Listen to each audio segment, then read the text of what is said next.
Una sociedad que pierde la capacidad de pensamiento crítico individual destila estupidez por todos los rincones, y por desgracia nada parece detenerlo.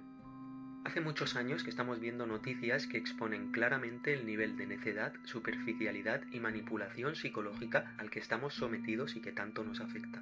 ¿Qué noticias? Pues esta, por ejemplo. Visitantes de un museo confunden unas gafas olvidadas en el suelo con arte.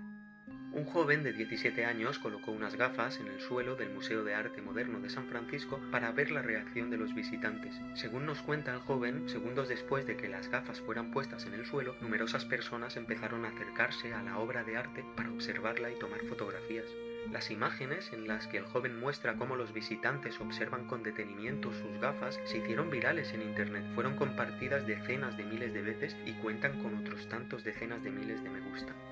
Este tipo de asuntos se suele viralizar cada cierto tiempo levantando oleadas de críticas referentes a la estupidez que rodea al arte contemporáneo. Y aunque podamos suscribir muchas de esas opiniones, no dejan de ser una visión superficial del asunto. Y es que el quid de la cuestión no está en criticar aquello que la gente interpreta como arte en la actualidad, ni tampoco se llega al fondo de la cuestión tildando de bobos a los que estaban allí en la galería e interpretaron erróneamente lo que significaban esas gafas. Probablemente la mayoría de esa gente tenga un cierto nivel cultural y una cierta capacidad de análisis y raciocinio, al menos el suficiente como para estar en un museo y no sentados en un sofá viendo la tele. Al fin y al cabo, si los que estaban en el museo y creyeron que las gafas eran arte son unos memos, entonces, ¿cómo debemos calificar a todos aquellos que pasan horas viendo en televisión a un grupo de semianalfabetos chillándose en una tertulia o presenciando embelesados como un grupo de pseudofamosos se pelean entre sí mientras están supuestamente abandonados en una isla desierta? La clave del asunto radica en tratar de interpretar a través de qué mecanismos esa gente que estaba en la galería y que presumiblemente debían tener una cierta cultura y capacidad intelectual, interpretaron que esas gafas en el suelo eran una obra de arte. Y la respuesta a esta cuestión es bien sencilla, aunque parezca muy evidente. Esta gente interpretó que las gafas eran una obra de arte por el simple hecho que estaban dentro de un museo. Así de simple. Si hubieran visto estas mismas gafas en un banco del parque o al lado de una fuente, no habrían creído que eran una obra de arte, solo habrían visto unas gafas. Al ver las gafas, esas personas han presupuesto que debían ser una obra de arte, porque su mente ha sido programada para presuponerlo así. En otras palabras, la programación mental recibida les ha llevado a crear una realidad artificial alrededor de cualquier objeto que esté en ese lugar en concreto llamado museo, convirtiéndolo potencialmente en un elemento abstracto llamado obra de arte, aunque el objeto en cuestión sea una compresa pegada en una pared o unas gafas tiradas en el suelo. Como vemos, pues, en su interpretación de lo que es arte, en ningún momento han obedecido a una sensibilidad individual ni se han escuchado a sí mismos. Esto implica que en la interpretación de lo que es arte en la actualidad ya no importa el criterio propio o la propia sensibilidad, solo importa la programación mental recibida. De hecho, el incidente de las gafas nos demuestra que hemos llegado a un punto tal que el arte no es arte por la obra en sí misma, ni por el efecto que provoca en quien la ve, sino por el edificio en la que está ubicada o por el envoltorio social que la rodea y distribuye. Por lo tanto, si la definición de arte en el pasado era la actividad humana mediante la cual se interpreta lo real o se plasma lo imaginado con recursos plásticos, lingüísticos o sonoros, ahora podríamos definirla como todo aquello que la autoridad oficial correspondiente decida definir como arte. ¿Y qué es la autoridad oficial correspondiente? La autoridad oficial puede manifestarse de muchas formas, a veces combinadas. Puede ser una autoridad política, una autoridad policial, judicial, social, religiosa, moral, una autoridad académica o incluso mediática como la propia televisión que hace tiempo pasó a ser una autoridad.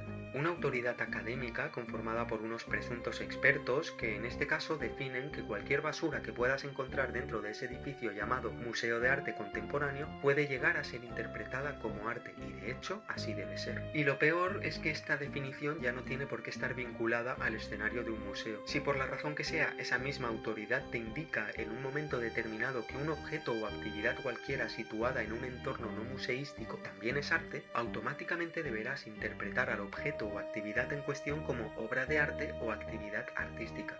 Supongamos que un día vas por la calle y te cruzas con un grupo de imbéciles semidesnudos, pintados de blanco, gestualizando teatralmente como gilipollas alrededor de un inodoro situado en medio de la acera. Si existe una autoridad académica que decida certificar aquello como acción artística, el conjunto de memeces que esos idiotas realicen recibirá el calificativo de performance y automáticamente será considerada como actividad artística. Y lo será aunque los tipos en cuestión sean unos descerebrados rebozados entre excrementos y con el mismo talento artístico que una ardilla.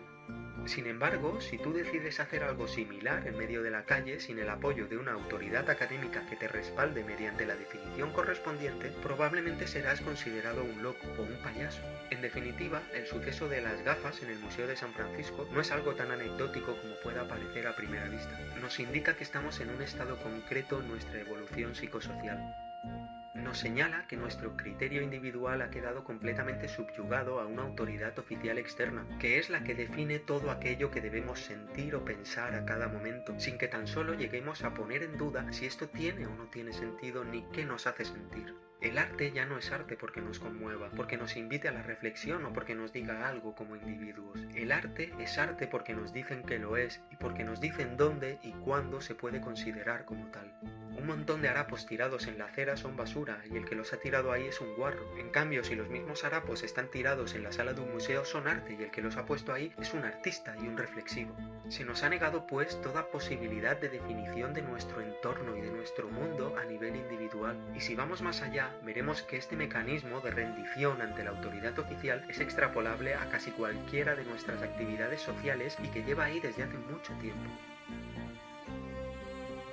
De la misma forma que obedecemos a una autoridad oficial que nos indica que todo lo que encontremos dentro de un museo de arte contemporáneo es susceptible y de hecho debe ser considerado como arte por el mero hecho de estar ahí, existe un mecanismo análogo que lleva a las personas a creer que todo lo que diga una supuesta autoridad será cierto del tipo que sea, científica, literaria, social. El 31 de junio de 2022, el científico francés Etienne Klein publicó una fotografía tomada por el telescopio espacial James Webb en la que se puede ver un planeta rodeado por fuertes tormentas solares en su superficie. La fotografía del tuit, al igual que la del museo, recibió decenas de miles de me gusta, fue comentado por otros tantos y reenviado masivamente por expertos, periodistas, curiosos, pero no era Próxima Centauri ni un nuevo planeta. La fotografía era una rodaja de salami tomada sobre la encimera de su casa. Este mismo científico no esperaba tal repercusión, por lo que pocos días después se disculpó públicamente alegando que fue una inocente broma, de la cual no esperaba tal repercusión y eliminó la publicación. Aquí podemos ver el mismo patrón que en el museo. El mismo tipo de mecanismo psicológico de sumisión que lleva a un grupo de personas a creer que unas gafas en el suelo pueden ser arte, es el que nos lleva a creer que aquello que nos diga una autoridad competente debe ser ley sin cuestionar, aunque sea una rodaja de salami, sin que nadie tenga derecho ni capacidad a ponerlo en duda en caso de ser apoyado por una autoridad competente. Del mismo modo que unas gafas en el suelo son consideradas arte por estar en un museo, cualquier historia, por irreal que parezca, será considerada ciencia si ésta procede de una institución apoyada por la autoridad competente. Es el mismo mecanismo que nos dice que lo que haga la mayoría debe ser imitado porque es moda o tendencia. Y es el mismo tipo de mecanismo que nos lleva a creer sumisamente que todo lo que nos diga un tipo con bata blanca y un diploma en la pared que salga en televisión ha de ser cierto e indiscutible por fuerza y por encima de otros que no salgan en televisión, porque nos han inculcado que la televisión es una autoridad competente del más alto nivel. Si él está ahí es porque sabe otras cosas que otros a pie de calle no podemos entender y que jamás actuará movido por intereses como la ambición o el dinero, sino dirigidos por la mano invisible de un ente maravilloso de fantasía, infalible e incorruptible llamado ciencia y periodismo. El mecanismo básico de obediencia y anulación del criterio propio es muy similar en todos estos casos, simplemente adquiere diferentes formas. Así que quizás al final sí, va a resultar que esas gafas en el suelo del Museo de Arte de San Francisco nos estaban diciendo mucho más de lo que creíamos inicialmente. Quizá no se limitaban a llamar estúpidos simplemente a los que paseaban por la galería, sino que estaban chillando un atronador idiotas a todos los rincones de la sociedad y del planeta. El problema es que con tanto ruido, poca gente ha logrado escuchar el mensaje.